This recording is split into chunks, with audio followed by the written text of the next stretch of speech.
Sure. Okay, it's good to mention about the Iranian calendar because it's little maybe confusing for everybody. This is very helpful, believe me, because the working days, for those that you don't know, the working days are different in Iran. For example, today is their weekend and tomorrow. And this minimizes the working hours in the week. So when I'm speaking with Elmira, for example, in Tehran in my office, and I remember something on Thursday or Friday, she's on holiday. And when I have my weekend, which is Saturday and Sunday, she's working. So we are losing 4 days from the week. Keep in mind, this is important. So for someone who wants to make business with Iran, he needs to adjust himself in this working calendar week. Yes, also... Let me say this also. When you speak with Iranian people and you say March, April, May, they delay to respond because they think, okay, they have to convey this to their months. They don't understand very easily which month is what. Yeah, we have to convert it to our because calendar. They have a different calendar system. And of course, the year, it starts from 21st of March. This is the first year, calendar year. And this is also the first fiscal year.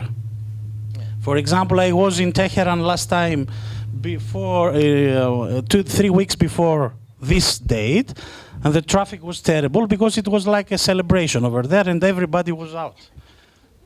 Let's move on. Yes, you covered it all of it. Okay, let's talk about the opportunity and the challenges in Iran. As you can see, no market in the world has the same level of the untapped potential. Iran has really untouched potential, a lot of untouched potential. For the opportunity already we mentioned about the scale of Iran, which is the economy of Iran, the value is more than $1.2 trillion. And the large population, it's everybody knows, about more than 80 million people.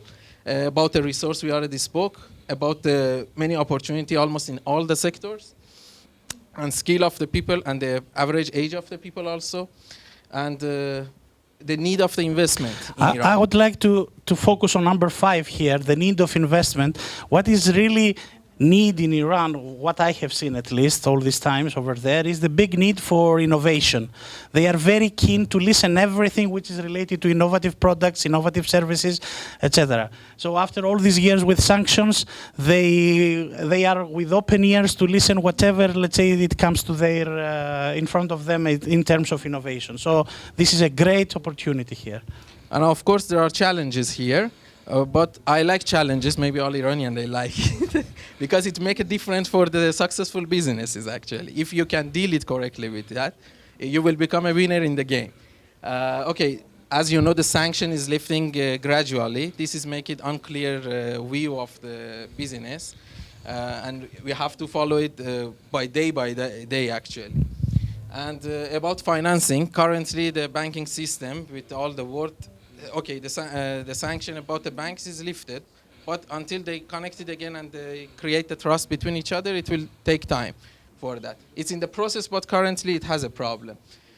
And about the competition and finding the partners in Iran, because the big players also are playing, and it's a little difficult to find a trusted and suitable partner in Iran.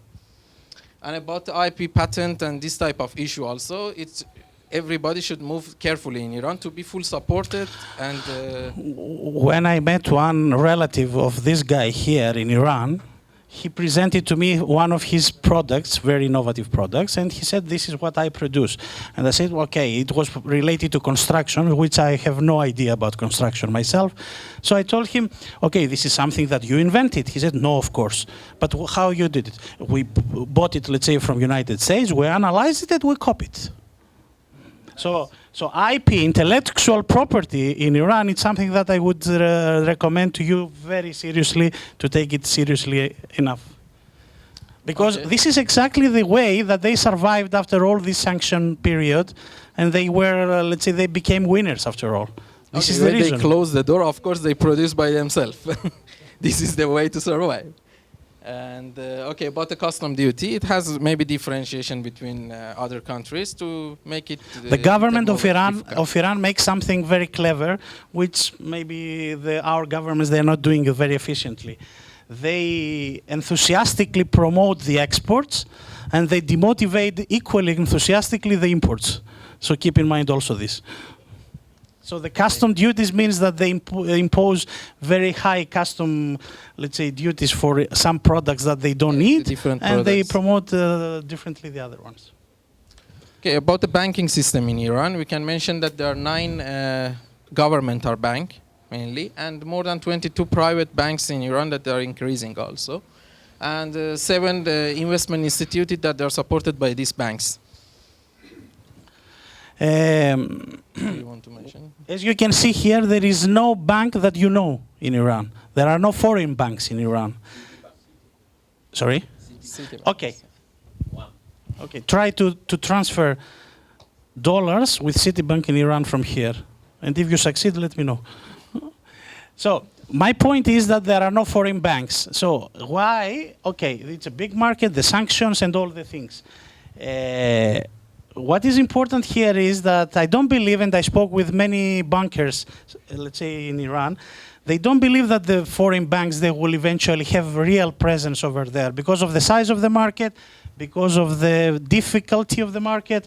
So what the foreign banks that we know, like UniCredit, as I spoke with Mr. Aldo here, they will try to focus on investment banking mainly and not on retail. Retail, you will not see it in Iran for sure.